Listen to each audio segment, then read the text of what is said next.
Hunter. Benjamin. Jen. Lily. And we are the... Skull and Brush. Here's Hunter. We went on a family mission to Coney Glen, and this is what we found. Okay, so we're gonna head over that way, and then we found a juvenile seagull. What did you guys think was wrong with the seagull, Lily? I thought it had a broken wing. Oh, you thought it had a broken wing? What did you think, Hunter? I think it had a broken tail with blue feathers. Oh, and what did Jen think was wrong with it? I wasn't too sure. I just thought we needed to check it out and see if it was anything by its beak or its tummy or something. Okay, so when I saw it, it was hobbling along, so I thought it might have had a hook stuck in its leg, or maybe some fishing twine stuck in its mouth. And I could see here, when he tried to wipe my hand off, and my nose, I could clearly see there's nothing in his mouth, so that was a good sign. And he looked pretty chilled, so I was going to pick him up. Here I thought my nose was, going. Ben, he almost bit Ben's nose. Or she. Yeah, but he seemed pretty fine. I think he was just a bit beaten up we had a bit of hectic wind on Wednesday, so he might have just got a bit bruised up and banged up. He was super cute and actually pretty gentle and placid. Oh, so this is a juvenile one. The older ones have the white and black coloration.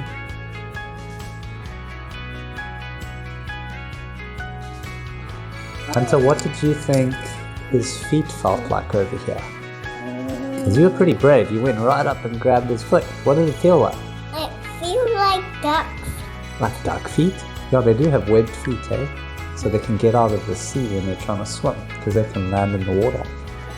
So we moved him up here into the grass so he'd be comfortable and not stuck in one of those rocky ravines there. And he looked pretty chilled. You put him down, he just sat there trying to suss out what was going on. So he moved up here in the grass, and later on he was up on this rock in the sun, so he was doing pretty good when he came back. And there's Jen off on a mission to find him some food. Okay, and then Lily, what were you thinking about over here? Over here, I was trying to climb the rocks. It was actually really fun. And I found something in the rocks. It was a pretty seashell. The very cool orange on the rocks, very cool. But the sea was very rough. Hunter, here's your tree. What type of tree is that? Tell me? It's a speckbog. Boom. And it looked like a little bit of a bonsai tree, that's why it looked so cool. So the kids did pretty well climbing over all these rocks. There were some pretty treacherous spots, but the kids did really well. And Lily, if you had to tell someone your age what they would need on this hike, what would you tell them? The age? I think for Hunter's age, it was a big adventure, a really fun adventure, so that would be a good age. Also my age, it's really fun. Okay. And maybe a bit up of my age would also be really fun. Okay. Was it challenging? It was a bit hard when we got to the big high cave. Okay, yeah, we'll see that here. So these people actually told us further up on the hike that there's a cave. We've never been here, so we got pretty excited. And I got really excited. Did you get very excited? Yeah.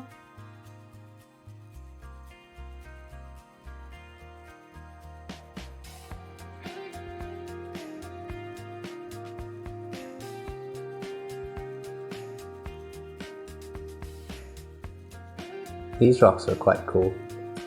So I was right up here so I could take some videos of everyone down at the bottom. And I thought it'd be easy coming around the corner here to get down, but it was a little bit more challenging than I thought it was going to be, but it was still fun. There's Lily and Hunter and Jen. So it was a little bit challenging holding the selfie stick with the camera on and getting down here. It was quite steep, but I managed. And then Lily said, "What took you so long?" And I was on a mission to find the best rock pool because on the other side of the rocks there's a beautiful rock pool. So I was like, what's around this side? Are we going to find a better rock pool or not? Wow, look how blue the sky is. Yeah, it was such a beautiful day. Hunter, what were you thinking about here when you're putting sand on your shoes? I was thinking I was thinking I wanted to put some. And that Lily found very cool. What was that, though? Sea urchin. A sea urchin, yeah. It was very pretty. I thought maybe we could make some art out of it. Yeah. And then Jen was shouting from the other side, saying, look what I found. So we ran over there and she had found her. Yeah, I was super excited. I was walking and I found a skull and I was like, no way. Because obviously Ben loves doing skull art and there was a dusty skull. I did look at it upside down and I thought it was really cool, the nose structure angle. And then once Ben saw it, he was like, it actually goes the other way. And I was disappointed. I was like, well, I liked it upside down more. So yeah, we'll do a skull build on this little guy, which will be fun for a future video. And Jen was very impressed. And then the kids climbed up this. It was quite a challenging spot here, so I just made sure that if they slipped or anything, I was in a good spot to catch them. But very impressed with how they climbed and they listened well. Yeah, you did this all by yourself. So Lily went up first and she listened. And what do you need to do when you climb? We need to stick to the wall. Like her? Maybe like Spider-Man. Okay, that's a good terminology. And then it got this. So this was a bit harder section because it was quite sandy. So you would slide down the hill, but it was actually quite steep.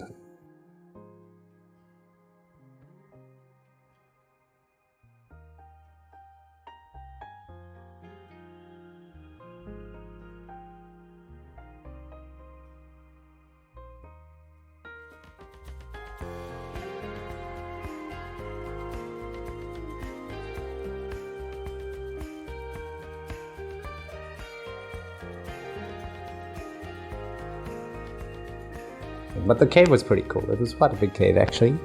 And apparently there's bats that live in this cave, but we didn't see any while we were there. Maybe they must sleep there. What do you think? Well, bats are nocturnal, so they'll be up. Do you see any bats on the video? No, but the view from the top was really beautiful. The cave was just like very dark, but the view was stunning. Yeah, you can see. The sea was pretty rough on that day because it was low tide. And it's spring low, so all the waves were crashing like right on the rocks. Okay, so this was probably the most challenging part of the hike. Jen was stressing a little bit. Yeah, I was a bit worried about going down. Because when we climbed up, we couldn't see the path down, so I thought it would actually be easier. But then when we stood at the top, it looked super scary. But as we went closer, we could see, okay, there is a path and it's going to be fine. So we just made a chain with Ben and I and the kids in the middle going one at a time. Yeah, so if you do have kids and you want to do this, just make sure you stagger out and got you in between them, and yeah, just let them explore. And it's good learning for them to use their bodies and know, if I step this way, I'm going that way.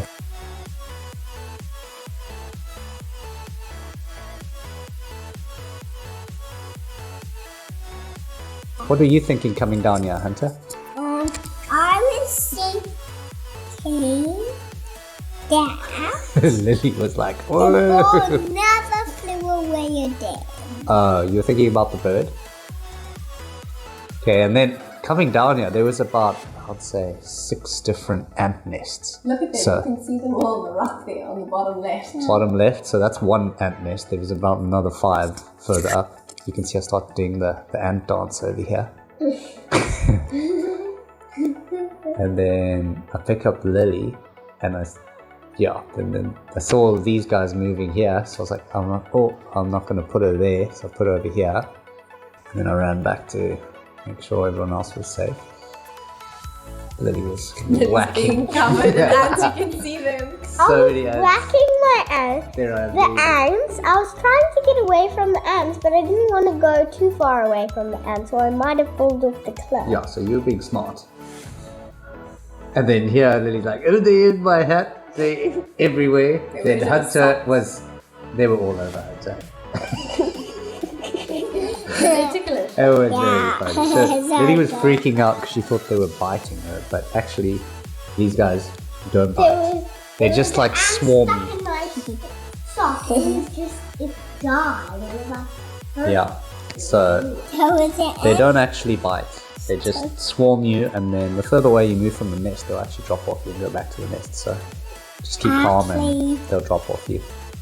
And then Lily thought they started biting her, yeah, but she had just moved over a stick or something, and then she was like, "They're biting me."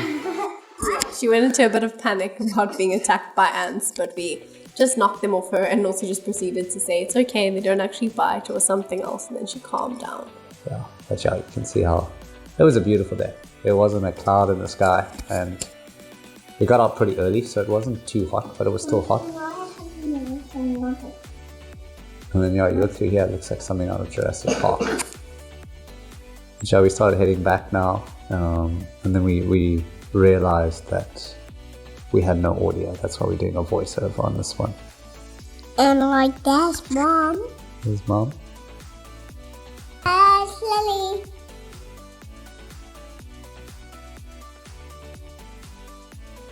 And we took a different route back through these trees. It wasn't too hard for me either. It was really fun. Yeah.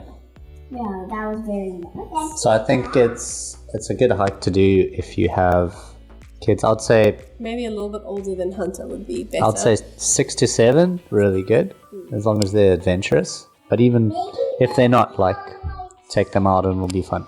Yeah, and one of the other ladies we met said she took her daughter to do this cave hike when she was 4.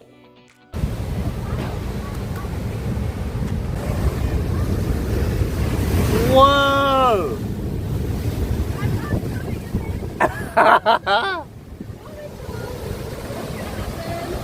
Holy moly! Okay, I'll jump in. You still don't have any water shoes. Yeah. Jump on the right, eh?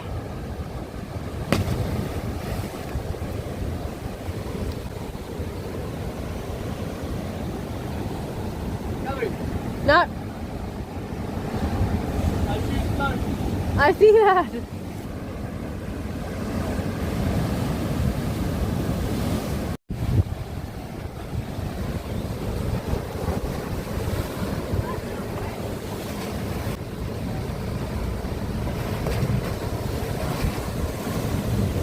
It's coming, Mom! Quickly! Thanks for watching. Like, share, and subscribe to The Skull and Brush. Skull and Brush.